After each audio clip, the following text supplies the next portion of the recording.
Imaginez un instant un système de pouvoir si bien pensé, si parfaitement conçu, qu'il pourrait durer pour toujours. C'est cette idée à la fois fascinante et glaçante qu'on va explorer ensemble aujourd'hui. On va décortiquer pièce par pièce le plan de ce qu'on appelle le collectivisme oligarchique, une théorie sur la manière de conserver un contrôle absolu et permanent. Alors, comment on va s'y prendre? Voilà le programme. D'abord, on va voir ce qui se cache vraiment derrière les débats politiques qu'on voit tous les jours. Ensuite, on va plonger dans les mécanismes de l'esprit humain pour comprendre comment il peut être manipulé. Puis, on analysera l'architecture même de ce pouvoir, les outils de propagande qu'il déploie, et pour finir, sa technique la plus folle, la capacité à réécrire la réalité elle-même. C'est bon? Allons-y. Ok, commençons par le début, la base de tout. La théorie part d'un principe assez cynique. Ce qu'on voit en politique, les discours, les promesses, tout ça, ce n'est qu'une façade, un spectacle. Derrière le rideau, il y a un jeu bien plus sérieux qui se joue. Et le texte source le dit sans détour. On nous fait croire que le débat porte sur de grands principes comme la liberté ou la démocratie, mais en réalité, l'unique question qui compte, c'est qui tient les rênes, qui est aux commandes. Les beaux discours, c'est pour la galerie, la vraie bataille, c'est celle pour le contrôle. Et ça illustre parfaitement ce double jeu. D'un côté, il y a l'intention officielle, celle qu'on affiche. On parle de budget équilibré, des principes de la démocratie. Mais de l'autre, en coulisses, l'objectif réel est tout autre. Il s'agit de savoir qui contrôle la monnaie, qui contrôle vraiment l'État. Selon cette théorie, les dirigeants habillent toujours leurs actions de bonnes intentions. Et si par exemple ça tourne mal, eh bien c'est juste un malheureux imprévu, bien sûr. Bon, mais comment un système pareil peut tenir debout? La clé, elle n'est pas dans la logique ou la raison. Non, elle est bien plus profondément enfouie, dans notre propre esprit. La théorie est claire. Pour contrôler les gens, il faut d'abord comprendre et surtout exploiter ce qui les fait bouger, c'est-à-dire leurs instincts et leurs émotions.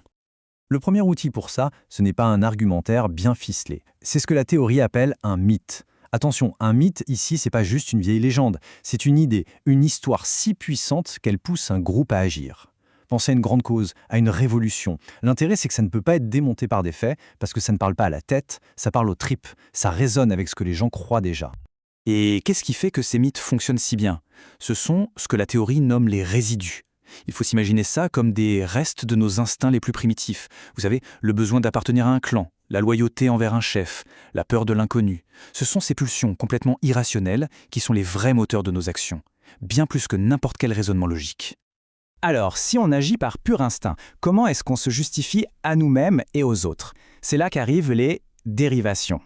Les dérivations, ce sont toutes les belles explications bien logiques qu'on invente après coup pour faire croire que nos décisions étaient rationnelles. En gros, c'est notre cerveau qui court derrière nos émotions pour essayer de donner un sens à tout ça. Et regardez comment ça marche en pratique. Un soldat qui se sacrifie au front, des gens qui se battent pour une cause qui, sur le papier, ne les avantage pas directement. Un calcul rationnel n'explique pas ça. C'est la force brute des résidus, la loyauté au groupe, l'instinct de protection de sa tribu. L'action vient d'abord, les grandes justifications et les beaux principes viennent bien après. Ok, donc on a compris la psychologie derrière tout ça. Maintenant, voyons la mécanique, l'ingénierie du pouvoir. Comment une élite dirigeante peut-elle se servir de ses instincts pour bâtir un système qui dure, un système qui ne s'effondre jamais? L'exemple qui est donné est absolument frappant, le Code civil de Napoléon. On le voit tous comme un chef-d'œuvre de justice et d'égalité. Mais écoutez ce que Napoléon lui-même en dit. Son vrai but, c'était de casser l'ancienne aristocratie en changeant les règles du jeu et de consolider le pouvoir de sa nouvelle élite. C'est un coup de génie, utiliser la loi pour redessiner la structure même du pouvoir. Et pour qu'un tel système survive, l'élite doit se renouveler. Elle va donc chercher les meilleurs, les plus courageux, les plus brillants, les plus capables. Mais il y a un critère qui dépasse tous les autres et de loin, c'est l'orthodoxie. Autrement dit, une loyauté absolue, totale, à l'idéologie du système. Être compétent, c'est bien. Être loyal, c'est vital. Le pouvoir lui-même est à double fond. Il y a le leader public, celui qu'on voit partout, qui inaugure, qui fait des discours, c'est la vitrine. Mais derrière, dans l'ombre, il y a le parti central. C'est lui, le vrai cerveau. C'est un groupe qui débat en secret, qui prend les vraies décisions stratégiques, qui planifie le futur à long terme. C'est là que se trouve le pouvoir réel, bien à l'abri des regards.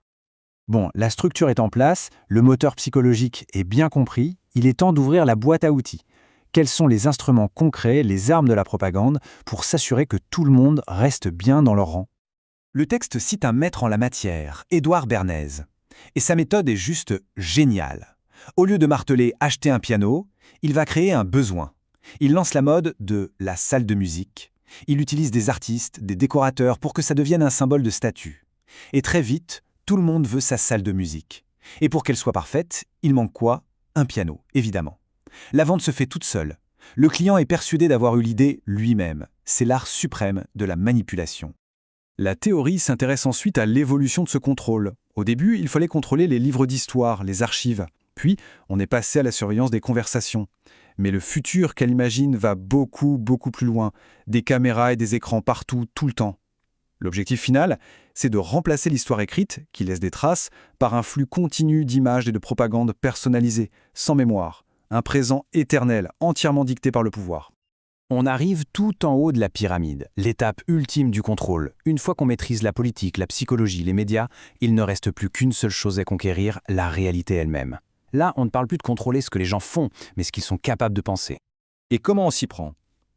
La formule est aussi simple que terrifiante. Le pouvoir politique permet de réécrire le passé.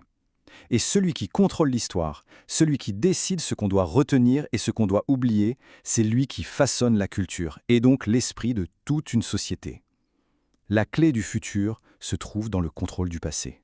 Et l'un des outils les plus puissants pour ça, c'est la langue. L'idée est d'appauvrir le vocabulaire, de vider les mots de leur sens. On ne va plus dire espionner, on va dire éclairer. Un opposant politique n'est pas éliminé, il tombe en disgrâce. En rendant les mots neutres, on anesthésie la pensée. Comment critiquer, comment s'indigner si on n'a même plus les mots pour nommer négativement ce qui se passe? La citation le dit parfaitement, le but c'est une dissociation. On coupe le lien entre une action et l'émotion qu'elle devrait normalement provoquer. C'est presque de la chirurgie du cerveau, on retire la capacité à ressentir l'injustice ou la colère. La révolte est tuée dans l'œuf, avant même d'avoir pu germer dans l'esprit. Et c'est sur cette question vertigineuse que la théorie nous laisse. Si le passé peut être changé sur un coup de tête, si les mots eux-mêmes ne veulent plus rien dire, alors qu'est-ce que la vérité? Que reste-t-il de réel? C'est l'interrogation ultime que pose ce plan pour un contrôle total. Un plan conçu, non pas pour une simple victoire, mais pour une domination qui ne finirait jamais.